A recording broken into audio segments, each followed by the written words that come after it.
Alright, let's go ahead and get started. So remember last time we were talking about signals as a mechanism that allows user processes to get something like interrupt handling, but in user mode. Okay? So we had this pretty clever little facility. We have various hardware level exceptions that can be exposed. So remember timer events. If we want to catch segmentation faults, we actually make heavy use of that in the last assignment. We use segmentation faults as page faults, which is weird and slow, but I suppose it's good as an example. And there's a few others as well, so it's a pretty interesting thing that can be done.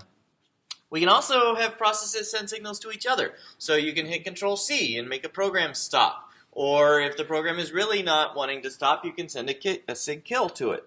Okay?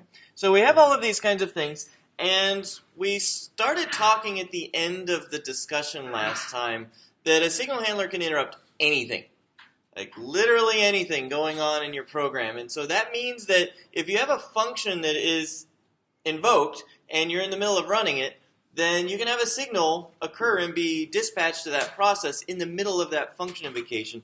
So that means that we need to use a special kind of function inside signal handlers. The kinds of functions we can use inside signal handlers have to be reentrant. It's this characteristic of reentrancy where the function can have multiple concurrent overlapping invocations without them losing their minds. That's basically what we need to have happen inside signal handlers. Because it's really common that a function call might be overlapped with a concurrent invocation of it from a signal handler. So we have to be really careful about these things. Malloc is the classic example of a non-reentrant function. In fact, almost invariably, yeah, I don't say it on this slide. I say it in a couple slides. Malloc is not guaranteed to be reentrant. In fact, you can probably make a much stronger statement than that, which is that almost always Malloc will not be reentrant. And so you need to make sure that you don't use Malloc from a signal handler. Yeah? Is Malloc thread safe? Is Malloc thread safe? Yes. So typically the way that it's done in most heap allocators in standard libraries is that there's a mutex guarding the allocator. And if you're not familiar with the mutex, we are going to start talking about this concept today briefly, but you're not going to really get an introduction to it until assignment 7. But a mutex is a mutual exclusion lock that makes sure that only one thread of execution can enter a particular region of code at a certain time. And so the easy way to guard the allocator is to just have a mutual exclusion lock. Now there's a whole bunch of other techniques that people use with threading and with memory allocation to mitigate that, like having a heap per thread, which is obviously going to be a lot faster for allocation. There's this whole concept of thread local storage. If I have storage that's only used by a given thread, then I don't have to worry about synchronizing access to it. And so people prefer to do that if they can. But the general purpose heap facility will typically just use a mutex to guard against concurrent access. Okay, so reentrant functions must not manage state across multiple invocations. This is a really primitive example, and if you haven't seen this before, it's useful to know that C can do this. Notice we have static int count inside of this function. You can think of this as being a variable that is initialized the first time the function's invoked and execution passes through that line, and then the variable's value is retained, it's remembered. So you might say, okay, well, how is that implemented? Well, definitely not using the stack, right? It wouldn't make any sense to do this in the stack. And so the compiler, when it sees a static local variable, what it'll do is go into the global data section, and it'll allocate some space. In that global data section, it'll give it an address and everything for that variable, and then it'll use that as the local variable inside of that function. So it's not stored on the stack at all. It's kind of a function scope global variable. Not ideal, but it's still a thing that's in C.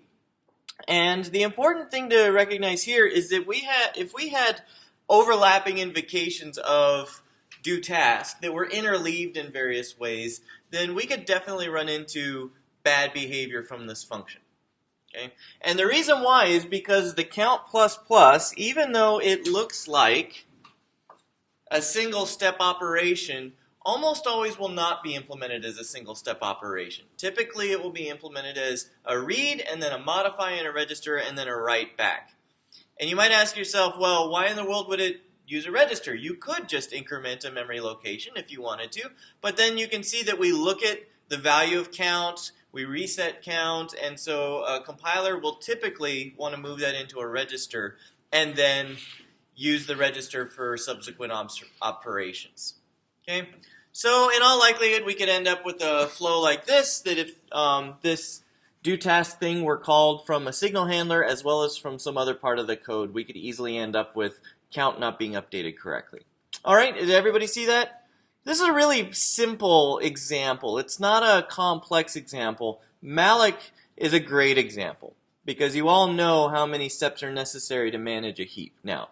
And so if you had a sequence of steps like that interrupted by a signal handler, disastrous results will occur.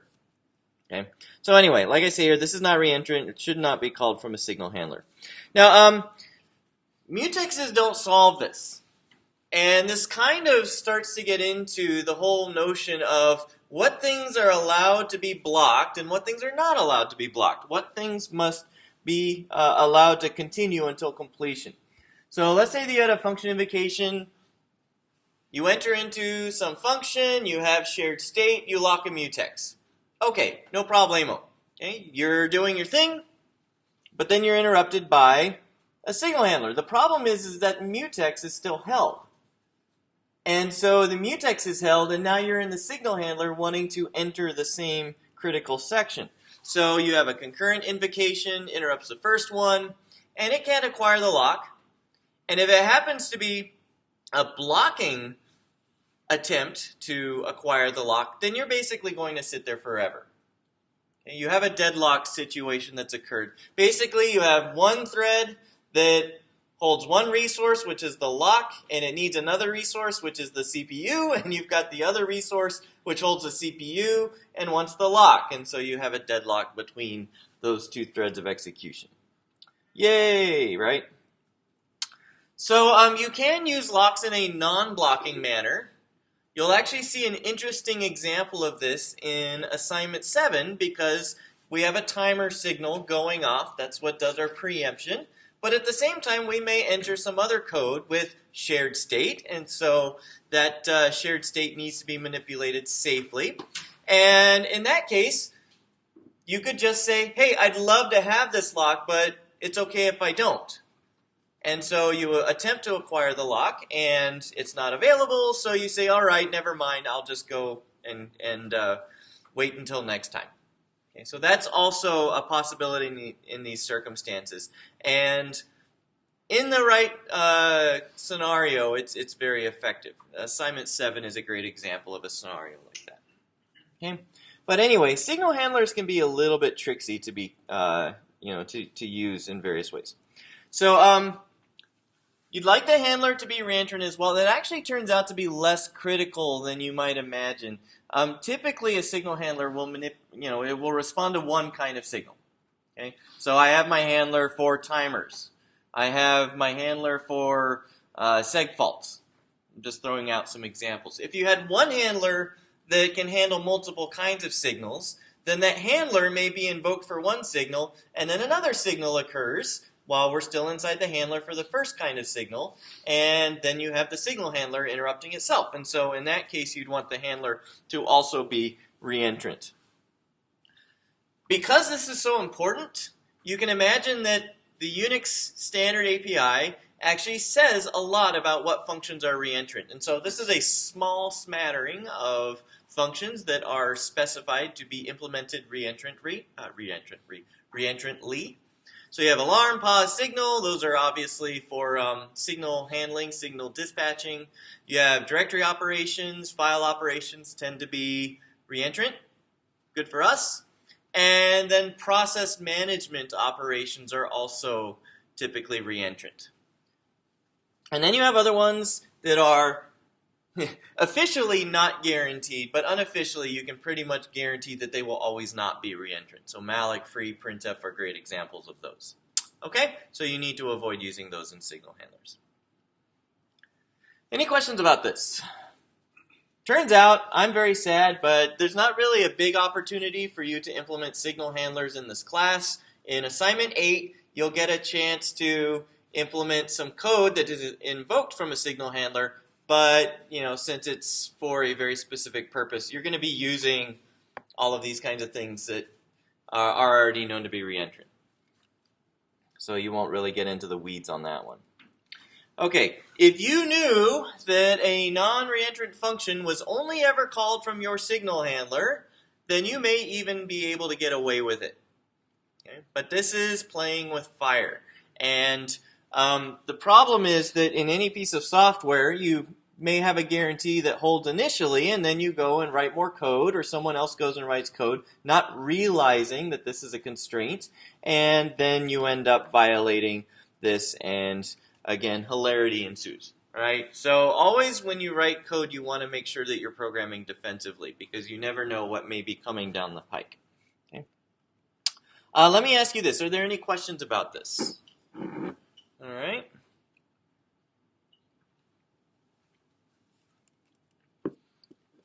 Most of the time, signal handlers are very simple because we want to keep things safe and clean. So typically, all they do is set a flag. Hey, this signal occurred. You should pay attention to it. Okay? That's basically all that happens. And then you may have some other part of the program which can be interrupted by signals being delivered. And that part of the program simply checks to make sure that if any signals come in, that it responds appropriately for them when it gets its next chance to. Okay? So that's a nice, safe, simple way of doing things. There's another interesting approach that is sometimes used, but it is risky, so we're going to spend a little bit of time talking about it, which is that you could resume your program's execution at a specific location. Not uncommon, especially in older Unix server software. This was a pretty common approach back in the day, because you have setjmp and longjmp. So you could longjump from your signal handler back to some other part of your program. Okay? So that's certainly something that you could do. Now, I do want to talk a little bit about how signals are dispatched. It turns out that it's very similar to the way that interrupts work on the compute hardware.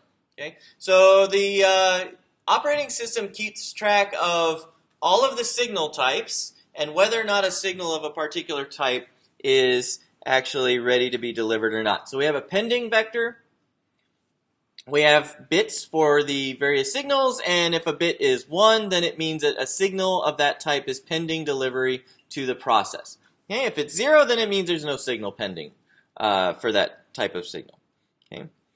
So you'll notice that each signal has only 1 bit associated with it. Now, you should imagine what happens if you get 3 signals of the exact same type fired in rapid succession to a process. They aren't queued up. We just have this bit vector saying, do you have a signal of this type to deliver or not? So if you don't handle your signals quickly, you may have some dropped. So you have to make sure that you consider that when you implement a program. Okay?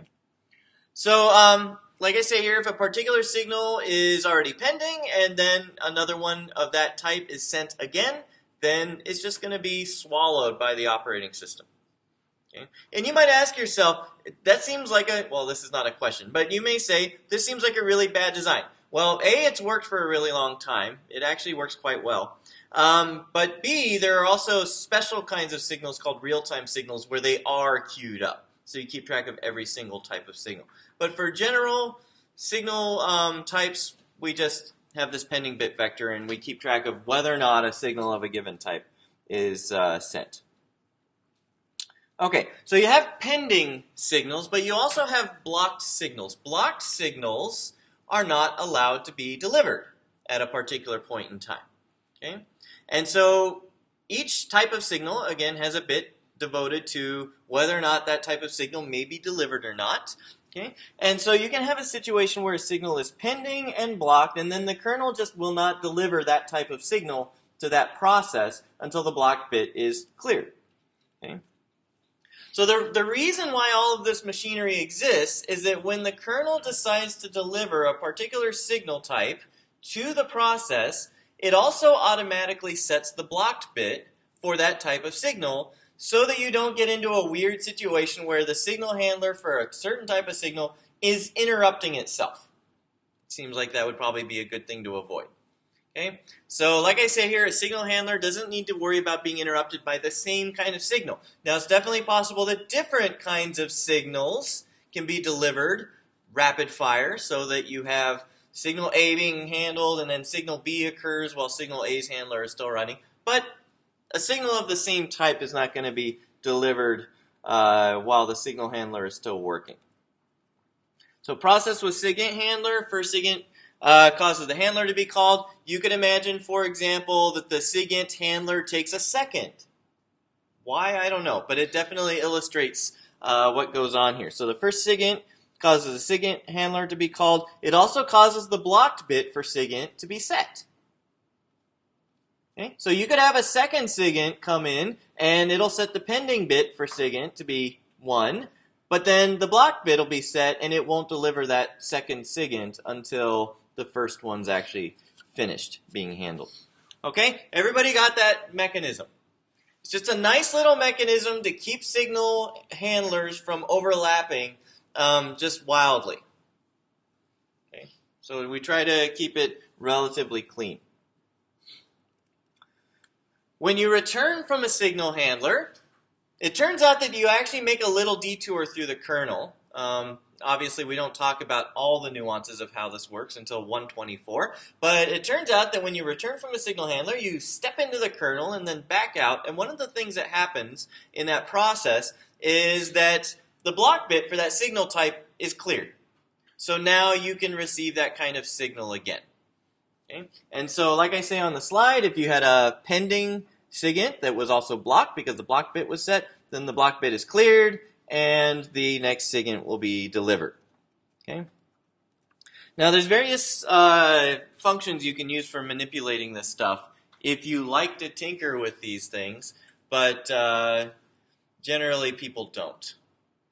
I haven't had to touch these in a long time, so I'm kind of really glad about that. Where this can be helpful is if you're doing POSIX threading in C or C++, and you want to make sure that signals are only handled by one of those threads. And so you can use pending and block bit masks to configure that kind of thing if you happen to be writing a program that cares about that kind of thing. Okay, so there you go. There's a little bit of detail there. This will become more important in some of the future discussion, but notice that this is a very similar mechanism to the way that hardware interrupts work. Remember, we have the interrupt flag. If the interrupt flag is cleared, no interrupts are delivered. And every time you enter into an interrupt handler, the interrupt flag is automatically cleared so that interrupts don't interrupt each other unless you really want it to be that way. Okay, blah, blah, blah.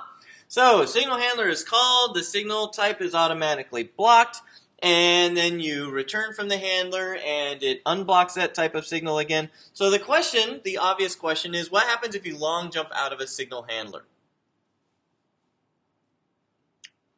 Well, remember that I was saying that when you return from a signal handler, it does this little, my wife would call it a sachet. It does a little sachet through the kernel and back out into the process. If we long jump, we don't do that step. We go straight to another part of our program. And if we go straight to another part of our program, what is the state of the blocked bit for that type of signal? It never gets cleared again, right? Because we're skipping that part of the process. So setjmp records the execution state and registers. It doesn't record anything about pending or blocked bit masks, and it certainly doesn't get restored in long jump. And so if we long jump out of a signal handler, basically we're killing our ability to receive that kind of signal again. That's just the way the system is implemented. Okay? So here's a simple little bit of code. Again, the reason why I mention this is because it's really common for Unix and Linux servers to accept a SIG hub. called a hang-up signal. And basically, when you get a SIGHUP, you reload your configuration. Well, this is one way you could implement it, but it would be a broken way. Because notice you register a SIGHUP handler that says, hey, I need to restart the program, which will include reloading the configuration. You say if setjump, remember, setjump will return 0 if it's actually setjump. And so it will skip over the output. It'll do its configuration loading. If somebody sends a SIGHUP, then it goes to the restart handler function. Long jumps down to where setjump was called. That will cause setjump to return 1, and it'll say, hey, I received a signal, I'm restarting. Okay. 1 sec. So you can see that this is only going to receive one hang-up signal because inside the handler, the block bit for SIGHUP is now set, and when we jump out, our block bit never gets cleared. So yes, question? Is longjmp reentrant? Because it seems like things break really, really Is longjmp reentrant? I would, It's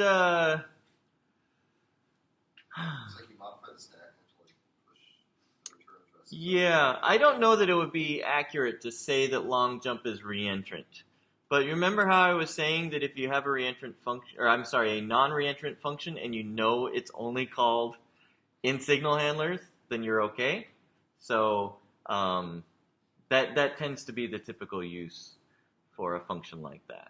Yeah, I mean, it's a good question, and you would definitely, if you had multiple places in your code where you were long jumping from, and one was in a signal handling path and one was not, I probably wouldn't sleep very well at night, especially if that was running all the time. In fact, I might get woken up with emergencies a lot. But yeah, it tends to be that if you're using long jump from a signal handler, you're probably only using it from a signal handler. Yeah. Any other questions? Alrighty, so there's some interesting little details for you. It turns out that there's two other functions. If you just couldn't get enough setjump and longjump in your life, there's also sigsetjump and siglongjump. And like I say on the slide, these are nearly identical to setjump and longjump, except that they also are capable of recording and restoring the blocked signal masks. Okay. It turns out that is the only real difference between sigsetjump and siglongjump and setjump and longjump. Okay. In fact, if you look at the implementation, I don't know if any of you have trolled through the C standard library to look for the implementation of setjump and longjump or sigsetjump and siglongjump. But if you look at them, you notice that they even share implementation because they are virtually identical. One set just saves and restores the block signal mask and the other one does not. Okay, so there's a few more details, some fun and exciting details. So you tend to do this very rarely. If you think about what happens when you long jump out of a signal handler to another part of your code, basically what you're saying is I have a lot of confidence that whatever I was doing wasn't really that important. And I'm not sure that I would ever write a program that way because I tend to do complicated things in my programs. If you happen, for example, to be in malloc, and the signal happened, and you jumped out of that to another part of your program, then basically you just left malloc in the dust. Whatever it was doing to your heap, it didn't get to finish. Now you probably have a corrupted heap. So you're probably really sad. Okay? Or if you have any other sort of non-atomic operations, you might not want to be able to interrupt. So you can see that the whole idea of setting a flag in a signal handler and then have something in your main program looking at that flag is a really nice idea. It's so much more benign and easier to understand than these crazy tools that are provided you. It's like, here's a whole bunch of guns. Don't shoot yourself in the foot. So a flag is just really a much safer way of doing these kinds of things. Okay, so just a few interesting little discussions about that. All right, so signals. You can see that signals have a lot of similarity to hardware exception handling, and no surprise, right? Because it's exposing some hardware interrupts into user mode programs, so it's understandable that it would exhibit a lot of similar characteristics. So signal handlers have to be aware of reentrancy issues. You have to be careful about locking in signal handlers. There's a lot of interesting parallels between signal handling and interrupt handling. When you take 124, you will see how similar they really are. Okay, so, but they are really cool, and so they allow us to leverage exceptional control flow. In fact, there's a really cool program that I feel like including on a final exam near you. And I will not tell you any more than that there's something just really amazingly cool that you can do with all this stuff. And when I saw it, the first time I saw it, I was blown away. I was like picking my jaw up off the floor. So maybe I'll actually figure out a way of distilling it down, and then I can show you this really cool thing on the final. Okay, so any questions about signals? Alrighty. So there's enough signals for anyone. This will come up again and again because it turns out that there are signals that are sent at various points in the Unix process lifecycle. Like if you have a child process and it terminates before you do, you get a signal. So we'll talk about some of that stuff. And then obviously it'll be important in assignments 7 and 8 and quite possibly on the final as well. So you'll see this over and over again. Okay, let's start talking about the Unix process model specifically. Okay? We talked about processes having a context. Remember, a process is a program in execution. So the program plus all of its state about what it's actually doing. Okay? The kernel needs a way of identifying the process's context. And so the way that this works in Unix is that each process is assigned a unique numeric ID. It tends to be that they're between 0 and 64K. I should really be more specific and say 1 and 64K. So, or 65,535. It tends to be that you don't see any values higher than that on typical operating systems. Okay? And there's a special system call, getPID. Remember, I talked about this one. This was, the numeric ID was 20. I showed you a couple of lectures ago. This is where if you trap into the kernel and say, tell me my process ID, well, it'll come back from the kernel and tell you what your process ID is. Okay? And you have this special type def PID-T, and it's just an int. And that's all it really is. So processes are all started by somebody else. Now, this is not entirely true, right? Because if you're going to have every process started by some other process, then clearly some process has to be started in some other way, right? That's the ancestor to everyone else. And that tends to be started as one of the last steps of bootstrapping. Okay, so the OS is going through all these steps, and it's setting up the processor, it's setting up the memory, it's setting up this and that, and one of the last things it does is it starts a process. And that is the ancestor of everybody else. It turns out that typically its process ID is 1. Okay? Now, every process also has a parent process ID, and you can get that by calling getppid. That'll tell you what your parent's process ID is. And like I say here, the parent has to be a running process. So what happens if you have a parent process and it terminates before you do?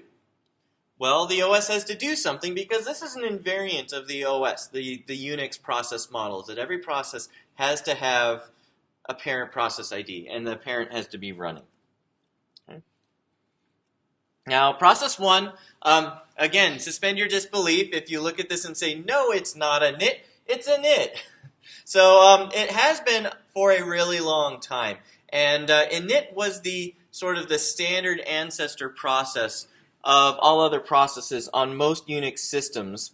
And it would basically take care of starting and stopping other processes. That was init's job.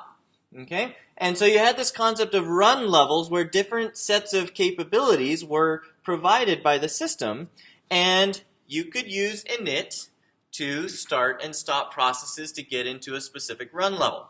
So if you said init 0, that would tell init you want to stop everything. So it would shut down the computer. Okay, run level 1, single user mode, so you have no networking. You cannot have multiple users logged in, and you can see how each run level would add a little bit more functionality. Okay? Run level 5 was always the one that you wanted to get into because then you got graphics and you could actually log in graphically and have a desktop and a little mouse cursor and all of that. And then you could also init 6, and that would go through and restart most of the processes. Okay? So this is what init was used for. Nowadays, we don't use init so much because it turns out that init has some limitations. It doesn't have a great way of modeling dependencies between different programs. And so if you want to start up program X, and program X needs your mail server to be running, then you need a way of saying, hey, program X needs to start after the mail server started. So that was one example. And then another example is that init didn't really understand a graph of dependencies between processes, so it couldn't start multiple things at the same time. It did things sequentially. So if you know that you start this thing and then you can start 5 other programs all concurrently, why not just start them all? Init couldn't do that. And so that's why people have been creating various other newer versions of this. And so systemd is the current flavor of the month on Linux systems for managing other processes. And then OS X has had launchd forever. And if you get on your Mac and you say ps-aux and dump all the processes, you'll see launchd there, and it'll have a process ID of 1. Okay? Any questions? So there you go. There's a few details about the ancestor. Now, we're going to talk about processes from outside the kernel. Processes will be in one of 3 different states. You either have a process is running, and you'll notice already that this is really kind of an abstraction to what's actually going on, because we're either saying that the process is on a CPU, or if it had a CPU, it would run. Okay, so we're already grouping 2 things together. It either is on a CPU, or if it had one, it would run. Okay, those 2 things we're grouping together already. Okay. Then you have a stopped state, where basically the process is suspended for some reason and it is not going to be scheduled. So typically this will either be processes that cannot make progress.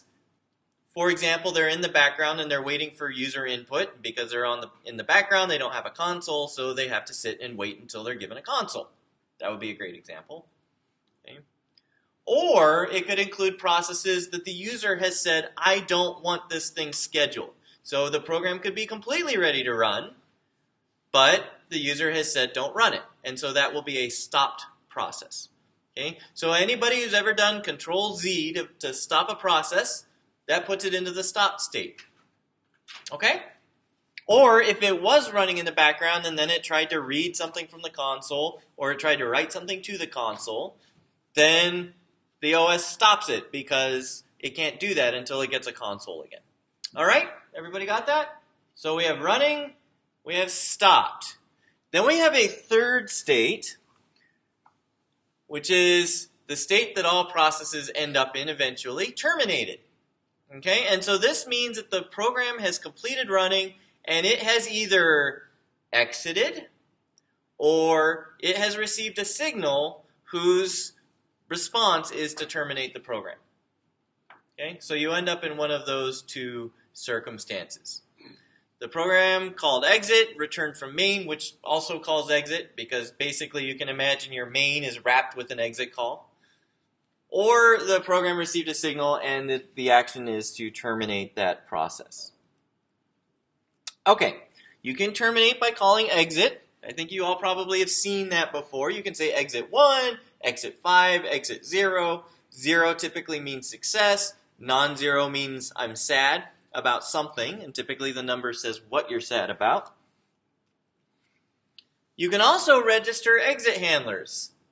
This is kind of a neat feature. So you would like certain things to happen when you shut down. They tend to be called shutdown hooks as well. You'll see them called shutdown hooks at times. But you can register exit handlers, which will be called when your program is shutting down. Okay, so you have those as well. Processes can also be grouped together. So you could have 10 processes all functioning collaboratively, or 2 processes functioning together collaboratively. Okay? Basically, that allows you to send signals to all the processes in the group, It allows you to monitor what's going on in the group and so forth. So this can be a useful thing from time to time. Typically, the way that groups work in Unix is that the process group is owned by a process, and the owning process has the same ID as the group ID. It's not quite the right way of saying it. The group ID is the same as the process ID. You'll see exactly why I say that. So you can find out what group you're in.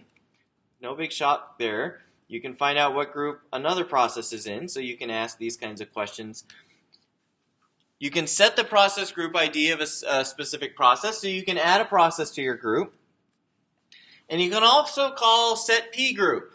That's the one that's actually the most interesting and relevant one. Basically what that does is it starts a group, because you're setting your group ID to be your own process ID. Okay?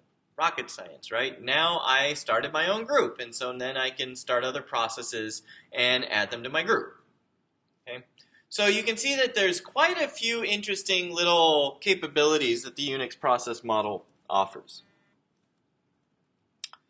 Favorite function, fork. Fork is the way that we start new processes in Unix. Okay? Fork is a fun function because you call it once and it returns twice. And we have all these weird functions. Setjmp, you call it and it returns at least once because of the magic of longjmp. You call longjmp and it never returns, or at least it never appears to return. So fork is another one of these weird functions. Basically what happens is when you call fork, it causes the process's context to be duplicated, so now you have two processes. And so one of them is the parent and the other is the child. One already existed and has a process ID, and the other one is new. Okay? How do you tell the difference? Well, you look at the return value from fork, and in the parent, you get told the child's process ID. And like I say here on the slide, there is no other way for the parent to find out what its child process ID is. So fork returns it, the parent has to remember it. The child sees fork returning 0. Why is that? Well, because I can always just say get PID to the kernel, and the kernel will tell me my process ID. So of course the fork operation won't return anything in the child, it just returns 0. Okay? It may also return a negative number if something disastrous happens, like I've run out of processes. Okay? So you have a very common usage pattern. PID child, child equals fork. If child is 0, I'm the child, do child stuff. Otherwise, child's not 0, I'm the parent, so do parent stuff. Okay? That is the common usage in Unix. All right, any questions? Pretty straightforward. So the child process is basically an identical duplicate. There are only a few things that are actually different between the child and the parent. And the most notable one is the process ID is obviously different because it's a different process. Okay? But you're in the same process group. It turns out that you have identical registers, identical memory contents, all of this stuff. The address spaces are identical. So, I mean, seriously, this is an interesting thing. Fork produces an exact duplicate of the calling process. They execute concurrently. Okay? So you can see, as I have on the slide, the kernel is providing the illusion of exclusive access to memory. The kernel is providing an illusion of exclusive access to the processor, the registers, and so forth. Okay? The interesting detail here is that the parent and child also have the same open files. So, for example, you printf in the parent and you printf in the child. They both end up on the console because they're sharing the console now. You read, well, it turns out that whatever process happens to be running is the one that's going to get the input. Okay, so that's kind of an interesting little detail. But this is actually a pretty important behavior for doing inter-process communication. Pipes, if you're familiar with piping the output of one command to the input of another, you'll get to see that in assignment 7 for sure. If you don't already know how to do that, then setting up pipes is really only possible through this kind of mechanism implemented by fork. Okay. Very simple example. Notice includes standard I/O, that everybody probably knows that. That's for printf and scanf. And UNISTD, that's the Unix standard API. Then basically we fork, and then if we're in the child, we increment x. If we're in the parent, we decrement x. Ideally, they should see different values, right? And we can also print a friendly greeting from the various processes. So if we run this, then you'll see hello from parent. It decrements x. Remember, it was 1, so we decrement it. Now we see 0. And the child has incremented x, so it sees x as 2. So easy, right? Now, question, is it always going to print things out in this order? Well, maybe one OS implementation can guarantee that order will always be followed because that OS happens to queue up processes in a certain way. But you certainly can't guarantee that because it's a scheduling question. Which one gets scheduled first? Well, they're independent processes. The OS has every right to schedule them in any way it wishes. So you don't know what order this is necessarily going to output. This can be pretty fun. Okay, yeah, output from both processes into standard out. And they have identical memory contents, but they're isolated, so each one operating on X sees only their changes to X. Okay, any questions about this?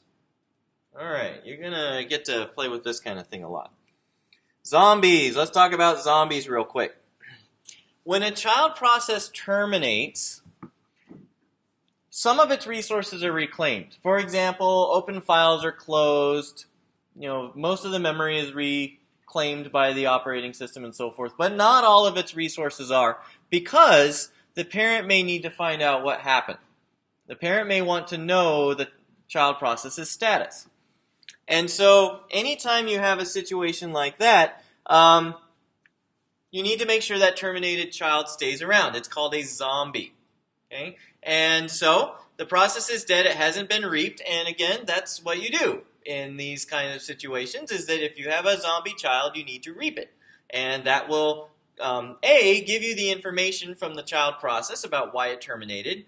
And you get to learn things like, did it die from a signal? Did it just exit? If it exited, what was its return status? You get to get that kind of information from the child process. That's about it. Okay? Once you get that information, you have reaped the child, and now all of the resources for that zombie child have been reclaimed. Okay? So there's two functions. You have wait. Okay, so you have int star status. This is an out parameter, so you pass in an int, an address of an int, and wait will stuff the child process's status into that value. Why might that be? Well, if you have multiple children, you need to know which child is actually terminated. So the child's process ID is actually returned from this function. Then you have wait PID. And this is really powerful. This is sort of the more generalized version of wait. You can either listen to one child, you can listen to a group, or you can listen to any of your children. So it's a nice generalized version of wait. You also get to specify various options like, should I block until a child changes status? So typically these things will block. You call wait, you're blocking until a child changes status. Wait PID can be told, just come back right away if there's no children that are ready. Okay? Yeah, and they will tell you if there's no children to listen for, which is good, right? Because if you call wait and you don't have any children, you don't want to wait forever. That would be bad. And so wait will just say, you don't have any children. Okay, so various things. I was already mentioning this. Did the child terminate normally? Did it terminate via a signal? Blah, blah, blah. Okay, so you can get this kind of information. This also kind of shows you why when you return an int from main, you can't just return any int value. Because all of this status information has to be crammed into a smaller thing. And so typically on Unix, you can return a value between 0 and 63. And then it'll remember it. And if you return something outside that range, then it'll modulo it down. And then that's all the information you get. Okay?